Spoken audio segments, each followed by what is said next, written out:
하나님 아버지 감사합니다. 우리에게 새 생명을 허락하여 주시고 또 오늘 지난밤에 이어 새날을 허락해 주셔서 감사합니다. 성령님 도우심을 구합니다. 하나님의 말씀을 나누고 듣고 전하는 모든 심령들 가운데 필요한 말씀으로 깨닫게 하여 주시옵소서. 예수 그리스도의 이름으로 기도하였습니다. 아멘. 제가 준비한 PPT 화면으로 넘겨주시길 바랍니다. 제가 무선 마이크를 써도 되겠죠? 예.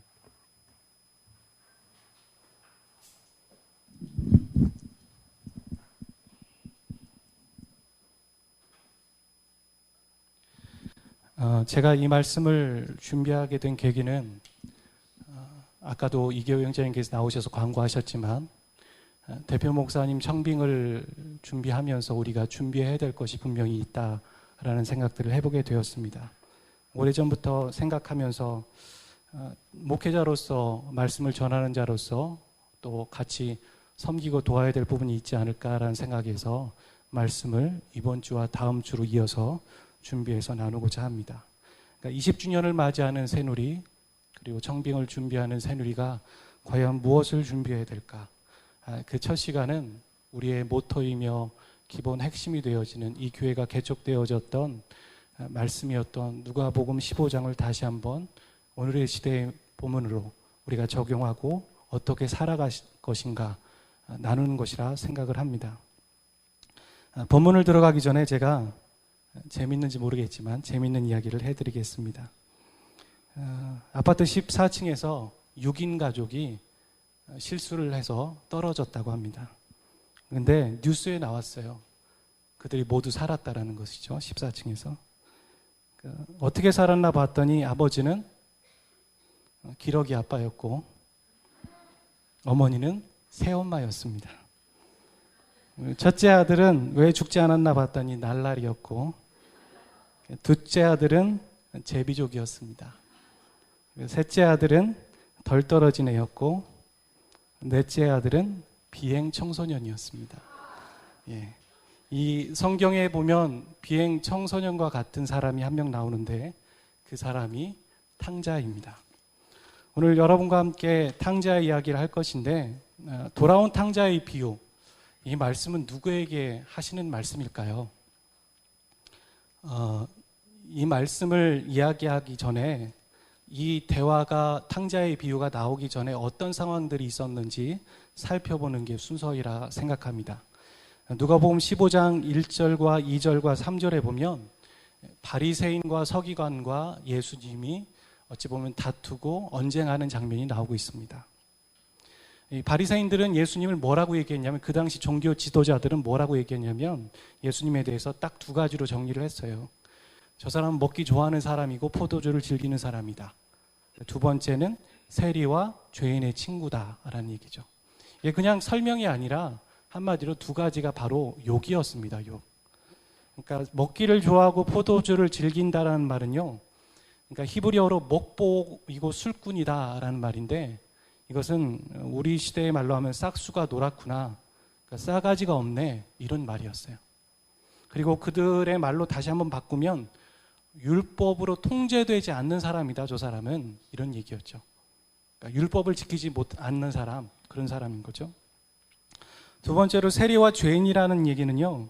이 세리가 어떤 사람인지 아시죠? 그 당시에 우리나라 시대로 얘기하면 친일파 같은 사람이죠. 동족에게 세금을 걷는 로마의 그 일을 하는 사람. 하지만 원래 사람은 유대인이었던 것이죠. 그리고 죄인은 어떤 사람이냐면 그냥 죄인이 아니라 창기와 강도 같은 사람들. 그래서 반복적으로 고의적으로 계속 집요하게 악을 저지르는 사람을 죄인이라고 불렀습니다. 그리고 그거 세리와 죄인을 연결했을 때 아주 그 사람은 아주 철저하게 무시하고 모욕하는 표현 중에 하나였습니다. 그러니까 예수님에게 너 세리와 죄인의 친구야 하는 말은 관용어인 거죠. 욕이었다는 것입니다. 이 두 가지는 그런 욕이었습니다. 정리를 해보면 당시의 종교 지도자들은 예수님에 대해서 말하기를 이렇게 표현한 거예요. 이렇게 표현해서 죄송합니다. 저 사람 아주 싹수가 노랗구나. 세리와 죄인과 같은 천박한 사람들과 앉아서 밥을 먹네. 어이 참 쯔쯔쯔 하는 거였습니다. 성경에 보면 바리새인들은 세리와 죄인을 아주 무시하고 모욕했어요. 그리고 예수님은 반대로 그들의 친구가 되어주셨죠. 그리고 그들과 함께 식사를 하셨다라고 얘기합니다. 오늘날도 우리가 밥 먹는 사람은 전혀 모르는 사람과 먹지 않잖아요. 그래도 가까운 사람 아니면 가까워서 더 가까워지려고 하는 사람과 밥을 먹지, 처음 만났는데 우리 같이 밥 먹고 읍시다 이렇게 말하지 않죠. 밥을 먹는 것도 단계가 있는 것 같아요. 이렇게 연애할 때도 보면 왜 연인들이 보면 처음에는 처음 만났을 때 삼겹살집 가지 않죠. 고추장 무치면서 이렇게 서로를 알아가지는 않잖아요.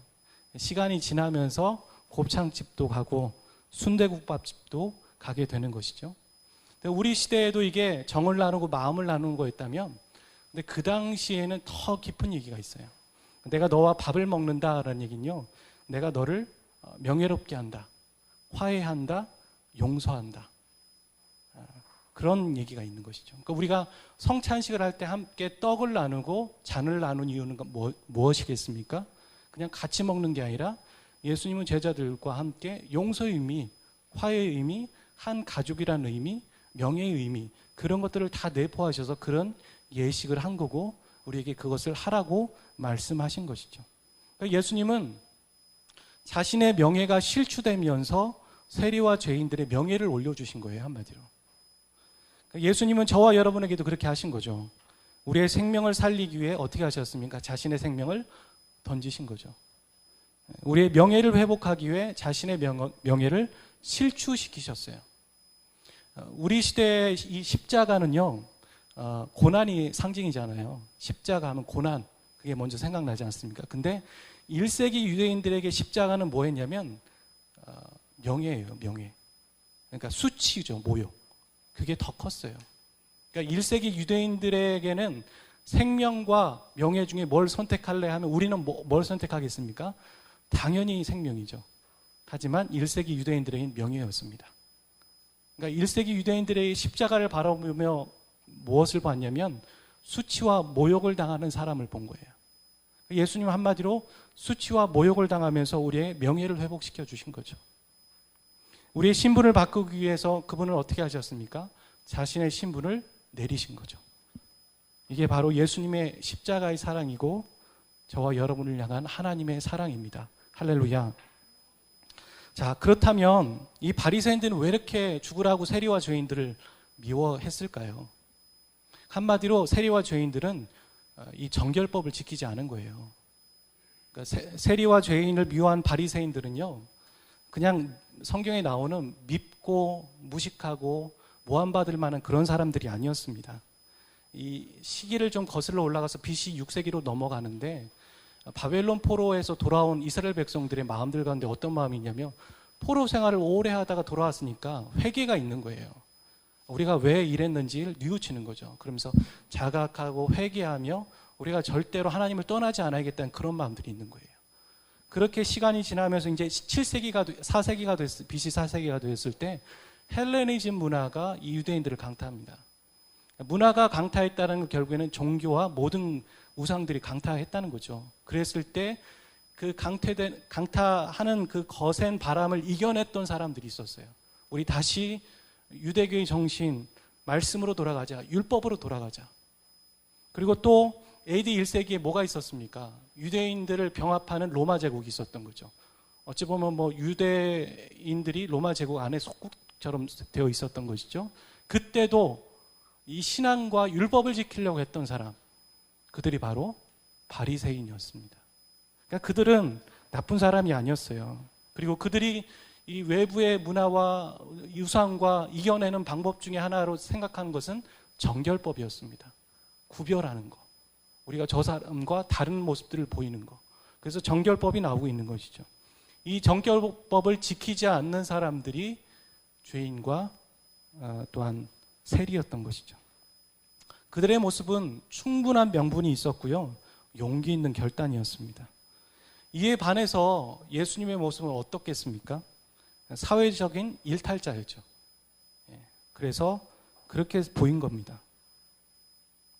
세리와 죄인들을 용서하고 명예를 회복하기 위해 사회적인 통념과 금기를 깨신 분이 예수님이셨던 거예요. 근데 바리새인들은 충분한 명분이 있었어요. 바리새인들은 성경에 나와 있는 계명과 또 하나님의 말씀을 정말 잘 지켰지만 하나를 놓치고 있는 게 있었던 거죠. 그게 뭐였겠어요? 하나님이 어떤 분인지 정확하게 알지 못했어요. 그래서 계명과 말씀을 지키는 목적이 바로 사람에게 있다는 걸 놓치고 있는 거죠. 그래서 예수님에게 딴지를 걸고 태클을 거는 바리새인들이 항상 어떻게 합니까? 사람을 이용하잖아요. 사람을 데리고 와서 수단 삼고 도구 삼죠.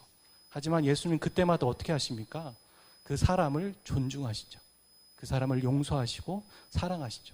오늘 주님은 지금 세리와 죄인과 같은 아주 어찌 보면 이 시대에 천박하고 좀 가장 아래에 있는 측민들을 사랑하고 용서하고 계신 겁니다. 오늘 우리도 그래야 되는 것이죠. 우리가 율법을 지키노라 아니면 교회 원칙을 지키노라 하면서 사람을 놓치고 있다면 그것은 바리새인의 모습일 수 있는 거예요. 하나님의 말씀을 잘못 알고 있다는 거죠. 여러분, 교회 행정은 왜 교회 행정이 진행되겠습니까? 사람을 살리기 위한 교회 행정이에요. 교회 행정은 교회 행정으로 남는 게 아니죠. 교회의 원칙과 규칙과 그런 걸 왜 정하겠어요?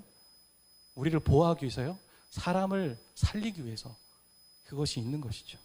예수님은 분명히 사람을 살리시고 존중하시고 사랑하셨습니다.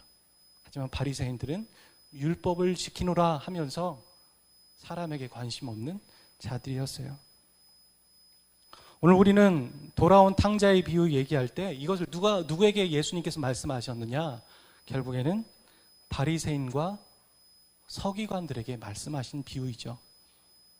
그리고 그 바리새인과 서기관 들으라고 하는 말씀은 무엇이냐면 신앙을 가진 우리 모두에게 하시는 말씀입니다. 당신이 바리새인과 같아 서기관 같아 그에게 기분 나빠하지 마세요. 아까도 말씀드렸지만 바리새인과 서기관은 하나님을 정말 잘 섬기려고 했던 사람들이었어요. 목적과 오해가 편견이 왜곡들이 있었던 것이죠. 그래서 이 말씀은 저와 여러분에게 하시는 하나님의 말씀이라는 겁니다. 그래서 우리가 탕자의 비유를 들어갈 텐데 우리에게 선입견이 있죠. 렘브란트가 그린 탕자의 비유인데 탕자의 비유에서 둘째 아들과 아버지가 부각이 돼요. 반면에 누가 부각이 되지 않겠습니까? 첫째 아들이 없는 거예요. 여기도 보면 첫째 아들이 잘 보이지 않죠. 우리에게는 그런 편견이 있더라는 겁니다.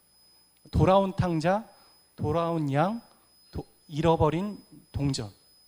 그래서 주님께서는 잃어버린 자들을 사랑하신다라는 메시지가 너무 크다 보니까 정작 주님께서 전하고 싶으셨던 첫째 아들의 얘기가 뒷전이 되고 가려져 있고 부각되지 않는 모습들을 갖고 있다는 겁니다. 저는 오늘 말씀을 전하면서 그 부분들을 균형감 있게 우리가 어떻게 적용하며 나가야 될지, 우리가 어떻게 하나님께서 우리에게 말씀하신지 나누기 원하는 것입니다. 둘째 아들은 그렇다면 왜 탕자였을까요? 여러분, 왜 탕자였을까요? 아버지가 살아있는데 유산을 달라고 한 거죠.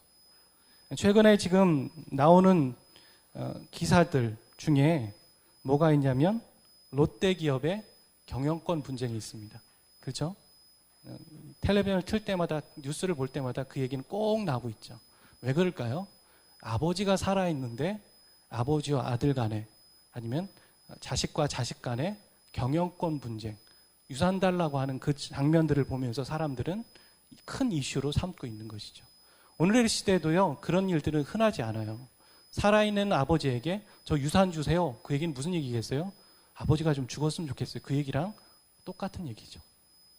근데 1세기, 이 예수님의 비유를 듣고 있는 1세기의 유대인들, 그리고 예수님께서 1세기 유대인들에게 말씀하실 때 그 당시에 이 탕자의 모습은요, 지금보다 훨씬 더 심했습니다. 중동 문화에 관심이 많은 사람이 있어요. 크리스찬 박사인데 케네스 베일리라는 사람. 한국에서 나온 책도 있더라고요. 용서받은 탕자에 대한 얘기. 이 사람이 이런 탕자와 같은 사람이 있다라는 가정하에 중동에 있는 농부와 질의응답한 내용이 있습니다. 제가 한번 그 질의응답을 한번 말씀드려 볼게요. 소개해 드릴게요. 당신 마을에 살아있는 아버지에게 유산을 요구하는 경우를 본 적이 있나요? 그렇게 물었더니 그 농부가 하는 말이 결코 본 적이 없습니다. 그렇다면 만약 누군가가 그런 요구를 할 수 있다고는 보십니까? 아니요, 불가능하죠. 그래도 누군가가 그런 요구를 한다면 무슨 일이 일어날까요? 대답이 재미있습니다. 당연히 아버지는 아들을 죽도록 때릴 겁니다. 왜요? 그런 요구는 아버지가 죽기를 바라는 것이니까요. 그렇게 되어 있습니다. 케네스 베일리는 실화를 덧붙여서 말하고 있어요. 실화, 실제로 있었던 일인데요. 탕자 같은 아들이 아버지에게 유산을 요구했다고 합니다. 하루는. 그러니까 이 아버지가 근심과 시름에 빠지면서 자기가 출석하는 교회 목사님에게 상담을 간 거예요. 목사님, 제 아들이요, 제가 죽기를 바라고 있어요. 그랬더니 건강한 아버지가 3개월 만에 돌아가신 거예요. 그리고 장례식장에서 어머니는 그 탕자와 같은 자식을 보며 이렇게 말했다고 합니다. 내 아버지는 내가 유산을 요구하는 순간 이미 죽은 거야. 그렇게 말한 거죠. 둘째 아들이 탕자로 불릴 수밖에 없는 첫 번째 이유는요, 살아있는 아버지에게 유산을 요구한 거예요. 좀 쉽게 우리 시대로 말로 얘기하면 이런 거죠. 난 아버지가 죽든 말든 관심 없어요. 난 오로지 내가 받을 유산에만 관심이 있습니다. 내 몫을 어서 주세요. 그 말이죠. 둘째 아들이 탕자로 불릴 수밖에 없는 두 번째 이유는요, 이 생명과 같은 유산을 처분해서 현금화했다는 거예요. 그 당시에 유산은 뭐였을까요? 오늘날의 시대로 얘기하는 현금 또는 증권 이런 거 아니었죠. 그 당시에는 오로지 땅이었습니다. 땅. 유산을 물려받는다는 건 땅을 물려받는 거예요. 근데요, 장자든 둘째 아들이든요, 유산을 물려받을 때 양도권을 물려받지만 처분권을 허락받지는 않는 거예요. 그걸 팔 수는 없다는 거죠. 이거는 대대로 물려오는 땅이에요. 여러분이 갖고 있는 것들 중에 대대로 가문에서 물려받는 유산 같은 거 있으시죠? 땅이 아니더라. 선산 같은 것도 쉽게 팔지 않죠. 할머니로부터 물려받은 반지, 어머니로부터 물려받은 반지, 이런 거, 돈 없네? 전당포 가서 맡기고서 헐값에 돈 받고 와야지. 이런 분 없으시죠? 탕자가 지금 그러고 있다는 겁니다.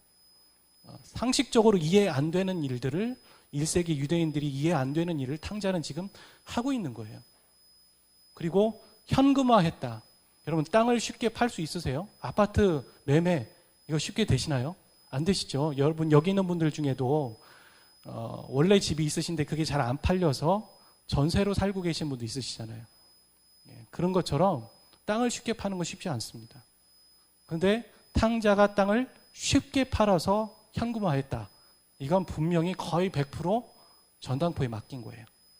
아니면 헐값에 판 거죠. 1억짜리 5천에 그냥 이렇게 판 거죠. 그렇게 해서 그는 현금화하고 있습니다. 13절에 보니까 며칠이 안 되어 재물을 다 모아가지고 라고 말하고 있어요. 열왕기상 21장 3절에 보면요, 아합이 나와요. 아합 왕이 자신의 별궁을 갖고 있었지만 옆에 근처에 있는 나봇의 포도원이 참 보기 좋아 보였던 것 같아요. 그래서 이 왕이 절대 권력을 쓰지 않고 내가 돈을 줄 테니 그 포도원을 나에게 좀 달라, 그렇게 말한 거예요. 그랬더니 나봇의 포도원의 주인이 아주 왕이 얘기하는데도 완곡하게 거절합니다. 절대 줄 수 없습니다. 왜냐하면 이것은 조상들로부터 내려오는 유산이기 때문입니다. 그런데 이 탕자는 그것을 팔고 있습니다. 왜 땅을 쉽게 팔 수 없을까요? 왜 땅을 팔 수 없도록 하나님은, 이 당시에 법은 그렇게 정해놓은 걸까요? 왜냐하면 살아있는 아버지가 아들에게 유산을 준다 할지라도 그 아들은 땅을 팔지 않고 그 땅을 통해서 아버지를 끝까지 살아있을 때까지 책임지고 보호하라는 의무가 있는 거예요. 아들은 지금 그것을 직무유기하고 포기하고 무시하고 있는 겁니다. 둘째 아들이 탕자가 될 수밖에 없는 세 번째 이유도 있어요. 그것은 자신의 집을 고향을 떠났다는 거예요. 여러분, 이 당시에요, 개인의 정체성을 나타내는 게 뭔지 아세요? 성경에 보면 가끔 그러죠. 누구의 아들 누구, 그 얘기하죠. 눈의 아들 여호수아. 왜 그런 줄 아세요? 그들의 정체성이에요. 그러니까 예를 들어서 다윗을 부를 때 뭐라고 합니까? 베들레헴의 출신 다윗, 혹은 베들레헴 출신 이새의 아들 다윗, 그렇게 말하죠. 예수님도 얘기할 때 나사렛 예수 그리스도, 그들의 고향과 출신과 그가 누구의 아들이었나, 그게 중요한 거죠. 그러니까 탕자가 거기를 떠났다는 건 그냥 우리가 그냥 뭐 가출하거나 뭐 집 떠나는 그 정도가 아닌 거예요. 그는 내 삶은 내 것입니다. 정말 간섭하지 마세요. 터치하지 마세요. 더 이상 나를 찾지 마세요. 그렇게 얘기하면서 이 집구서 지긋지긋합니다.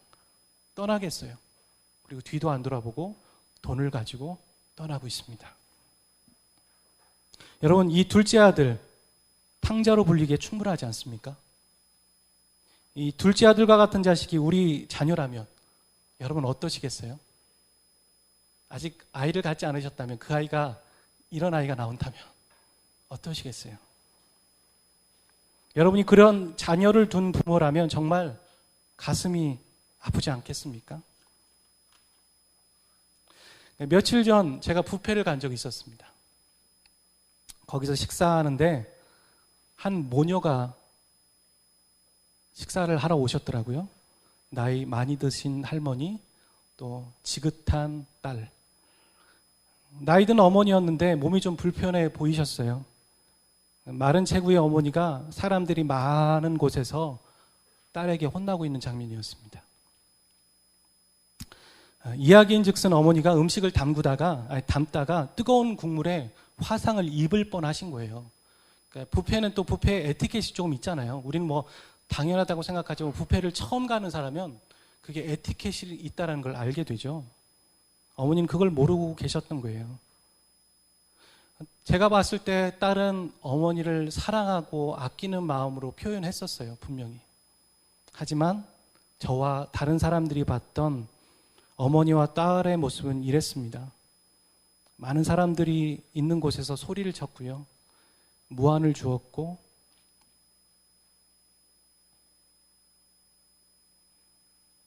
어머니는 아무 대꾸도 하지 못하셨어요. 빈 그릇을 들고 딸에게 혼나고 있으셨어요. 딸은 계속 어머니에게 주의를 시키고 있었습니다. 그 모습을 보는데 제 마음이 참 무거웠어요. 어디서 많이 본 모습이었기 때문입니다.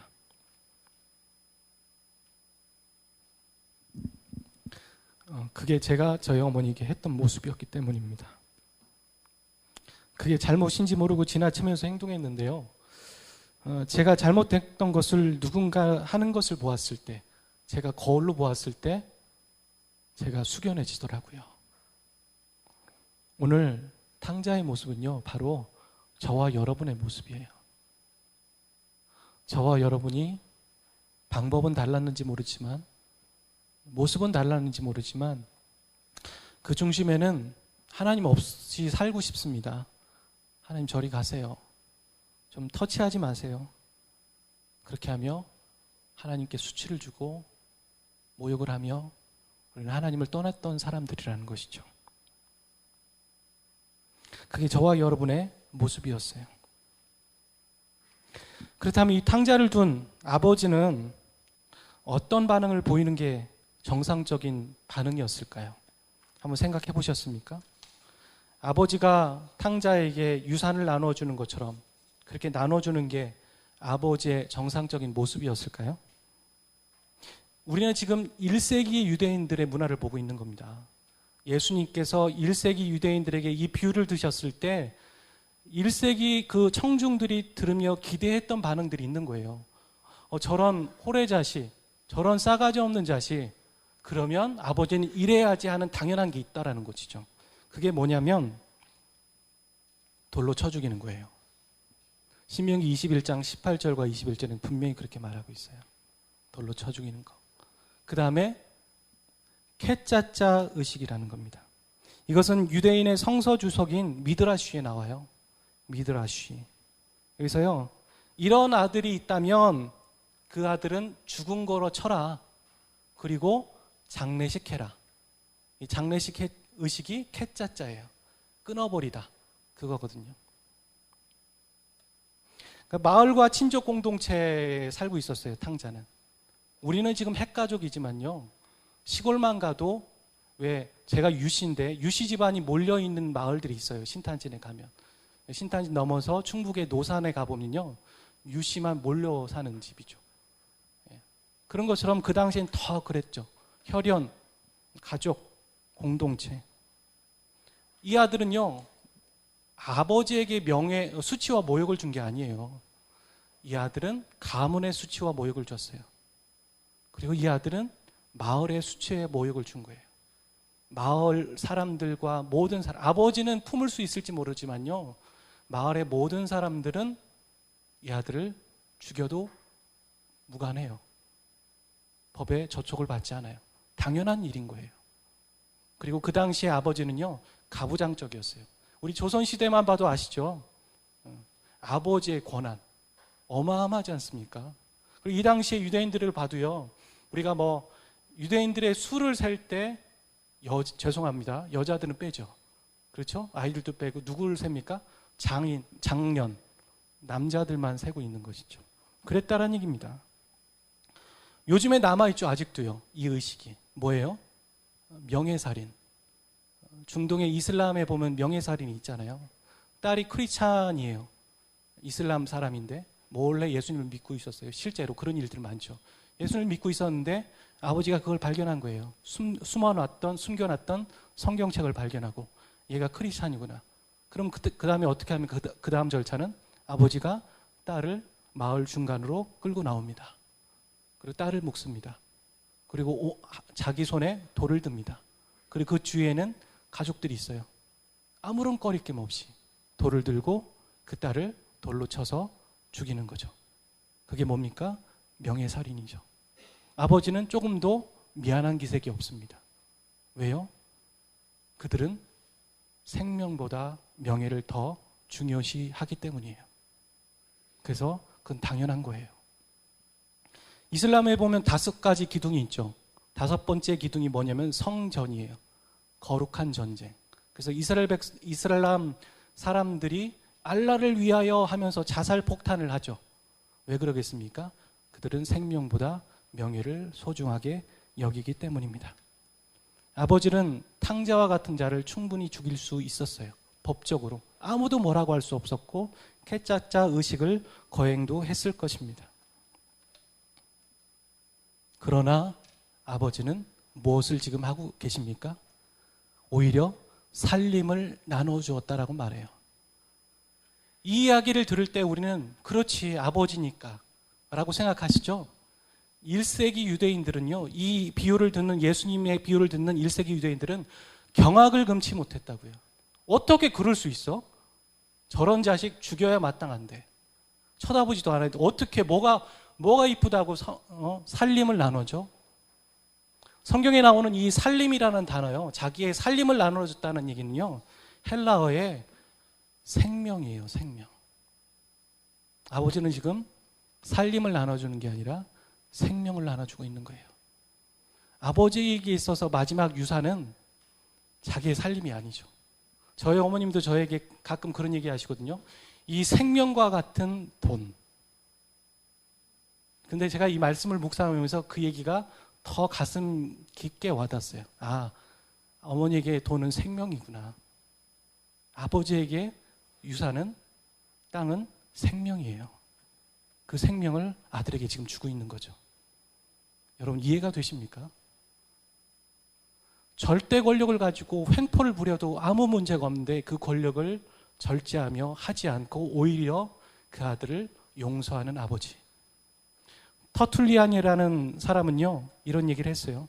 탕자의 아버지가 보여준 도저히 이해할 수 없는 반응, 그걸 보면서 아, 이 아버지가 하나님 아버지구나 알아차렸다는 거죠. 여러분 느끼셨죠? 눈치채셨죠? 바로 탕자의 아버지는요, 반항적이고 패역한 인간을 위해 아들 예수 그리스도를 보내주신 하나님 아버지이십니다. 아멘. 아멘 하신 분에게 갑절의 영감이 있기를 주님의 이름으로 축복합니다. 하나님은 자신의 절대 권한, 절대 권력을 패역한 인간에게 함부로 쓰는 분이 아니신 거예요. 죽음에 이르도록 하실 수도 있고요. 찍어내실 수도 있으세요. 호적에 파실 수도 있으세요. 하지만 저와 여러분에게 그렇게 하지 않으셨기 때문에 오늘 저와 여러분이 있다라는 겁니다. 하나님 아버지는 아무런 조건과 단서를 달지 않고 저와 여러분을 위해 하나밖에 없는 예수 그리스도 자신의 생명을, 저 생명을 나누어 주신 거예요. 만약 비유 속의 아버지가요, 패역한 아들에게 당연히 절대 권력을 사용하는 자였다면 이것은 역설이 되지 못했을 거예요. 이 예수님 비유 속에 등장시킨 아버지 하나님은 죄인들의 의도가 아무리 명백하다 할지라도, 그리고 하나님의 이름에 감당할 수 없는 수치와 모욕을 안겨준다 할지라도 하나님은 죄인들이 스스로 회개하고 돌이킬 때까지 기다리시는 분이라는 겁니다. 여러분, 저와 여러분이 오늘도 짓는 죄가 있다면 하나님은 침묵하시는 이유가 하나 있어요. 그분이 무능한 이유가 아니에요. 무능해서가 아니에요. 그분이 아무것도 모르는 헛똑똑이라서가 아니에요. 그분은 다 알고 계세요. 권한을 갖고 계세요. 내가 이렇게 해도 어떤 누구도, 천사들도 뭐라고 할 사람은 없어요. 하지만 하지 않으신다는 거예요. 왜요? 아들에게 생명을 나눠주시는 그 사랑의 아버지이시기 때문에. 저와 여러분에게 오늘 기다리고 계시다는 거죠. 돌아오라고. 여러분, 로마서 1장에 보면 내버려 두다라는 얘기가 나와요. 3번이나. 성경에서 3번 얘기했다는 건 할 만큼 했다라는 얘기거든요. 유대인들도 3세판을 좋아합니다. 그래서 예수님이 사단에게 3번 시험 당하셨다. 베드로가 3번 부인했다. 그리고 여호수아 1장에도 보면 강하고 담대하라를 하나님께서 여호수아에게 3번이나 얘기하시죠. 이게 횟수적인 의미도 있지만 의미적인 의미가 있어요. 할 만큼 내가 한다는 얘기죠. 로마서에서 내버려 둔다. 왜 내버려 두실까요? 패역한 세대들을 보면서 난 내버려 둘 거야. 여러분, 자녀들이 여러분의 말을 듣지 않을 때, 정말 말을 안 들을 때, 고집불통일 때 여러분 어떻게 하십니까? 너 하고 싶은 대로 해. 이렇게 하시죠. 그 마음에 무슨 마음이 있으세요? 정말 하고 싶은 대로 했으면 좋겠어서 그렇게 말씀하세요? 아니죠. 하고 싶은 대로 하되 네가 깨닫고 돌아오기를 나는 기다린다. 그리고 기다릴 때까지 여러분 무관심하십니까? 계속 예의주시하시잖아요. 제가 잘못된 길로 정말 빠지면 안 되는데 걱정하시죠. 그게 아버지의 마음이라는 겁니다. 아버지가 내버려 두는 건요, 무관심한 게 아니에요. 우리에게 죄 짓는 걸 보고서 내버려 두는 이유는요, 무관심한 게 아니라고요. 돌이키라고 기다리고 계신 거예요. 그것은 아주 하나님 입장에서 내버려 둔다는 것은요, 자녀를 향한 극도의 절제된 사랑이에요. 극도의 절제된 사랑.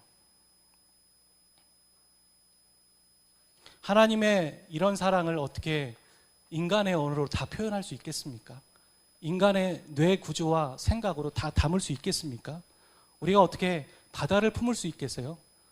우리는 바다에 빠지는 거죠. 그래서 우리는 예수님께 우리를 던지는 거예요. 예수님이 우리 안에 오시는 게 아니라 우리가 예수님께 던진 바 되는 것이죠.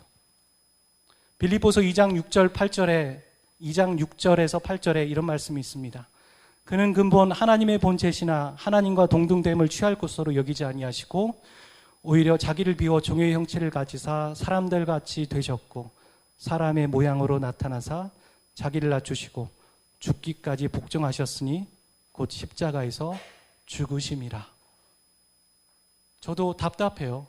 제가 가지고 있는 언어 실력과 인간의 언어로 하나님의 사랑을 표현하는 게 한계가 있기 때문이에요. 답답합니다. 주님은 오늘 우리의 언어로 아버지의 사랑을 누가복음 15장으로 말씀하고 계신 거예요. 이 1세기 유대인들에게 말씀하고 계신 것이죠. 그런데 여기서 둘째 아들의 얘기는 우리가 다 알겠는데 이 첫째 아들의 비유를 우리는 놓치지 말아야 한다는 것이죠. 여러분, 이 1세기 유대인들로 지금 계속 돌아가고 있는데, 유대인들이, 청중들이 이 탕자 얘기까지 들었을 때 그 다음 무엇을 기대했겠어요? 탕자 얘기 듣고 아버지의 반응을 보면서 그 다음 기대하는 거, 그게 뭐였을까요? 고생하고 한번 돌아와 보라, 이렇게 생각했을까요? 아니라는 거예요. 우리는 상상할 수 없는 그들만이 갖고 있는 문화에서 예수님 얘기하고 계신 건데, 그들이 기대하는 그 다음 반응이 있었어요. 그 다음 인물이 있었다고요. 그게 누군지 아세요? 장남이에요, 장남. 청중들은 지금 그럼 장남은 뭐 하고 있지? 이 얘기를 하고 있는 거예요, 다들이요. 그럼 장남 뭐 하고 있는 거야? 장남이 지금 이 상황을 왜 보고 있지?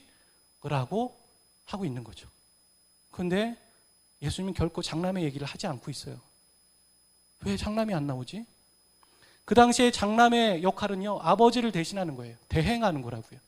아버지가 유고시, 대행하는 거죠. 우리 시대에도 장남의 역할이 두드러질 때가 언제입니까? 장례식 같은 데죠. 유고시, 장남 어디 있으세요? 하고선 장례 지도사들이 찾죠. 여러분, 장남이신 분 여기 계실 겁니다. 장녀보다는 성경적인 부분에서 제가 장남에 대한 얘기를 하려고 해요. 장남은요, 권한이 많죠. 혜택이 있어요. 가장 먼저 옷을 사고 입을 수 있으니까. 물려받기, 지금은 그렇지 않지만. 그리고 뭐가 있습니까? 또 특혜도 있는 반면에 책임과 의무가 따르고 있죠. 그 첫 번째가 아까 말씀드린 것처럼 아버지가 유것이 아버지를 대신해야 되는 거예요. 두 번째는 뭐냐면요, 중재자의 역할이에요. 외부의 대외적인 역할에서 아버지를 대신하지만요, 대내적인 가정사에 있어서 가족 간에 갈등이 있을 때 누가 중재하냐면 바로 장남이 하는 겁니다. 유대인의 문화라고요. 창세기 37장 20절에서 21절에 보면 그런 얘기가 나와요. 요셉의 형들이 요셉을 웅덩이에 빠치고 죽이려고 하죠. 그랬을 때 장자 루벤이 어떻게 합니까? 죽이지 말자, 살려두자. 그걸 누가 하고 있습니까? 장남이 중재하고 있는 거예요. 그게 기본적인 문화라고요. 근데 오히려 첫째 아들은 탕자를 묵묵히 지켜보고 있습니다. 왜일까요? 왜 묵묵히 지켜보고 있을까요? 여러분, 장남의 특권 중에 하나는요, 유산을 2배로 받는다는 거예요. 둘째 아들이 1억을 받았다면 첫째 아들은 2억을 받는 거예요. 신명기 21장 17절에 나와요. 지금 우리 시대의 기준으로 첫째 아들은 묵묵히 성실하게 아버지의 일을 열심히 했던 사람으로 기억하고 있어요. 그러다가 둘째 아들이 돌아오니까 왜 둘째 아들에게만 편애하세요 하면서 상처받은 첫째 아들로 생각하곤 하죠. 하지만 유대인의 문화에서는 그렇지 않았어요. 사람들은 첫째 아들의 반응과 행동을 기다리고 있었어요. 그리고 당연히 그걸 해야 돼요. 근데 첫째 아들은 침묵하고 있는 겁니다. 왜 침묵했을까요? 첫째 아들은 아버지의 유산을 받았거든요. 언제요? 둘째 아들이 받을 때. 12절에 보니까 그렇게 돼 있어요. 아버지가 그 살림을, 자기의 생명과 같은 유산을 각각 나누어 주었더니, 탕자만 유산을 받지 않은 거예요. 발견하셨어요? 첫째 아들도 유산을 받았다고요. 그런 얘기 있죠. 제주는 곰이 부리고 뭐는 뭐가 어떻게 한다. 지금 첫째 아들은요, 침묵하는 이유가 거기에 있는 거예요.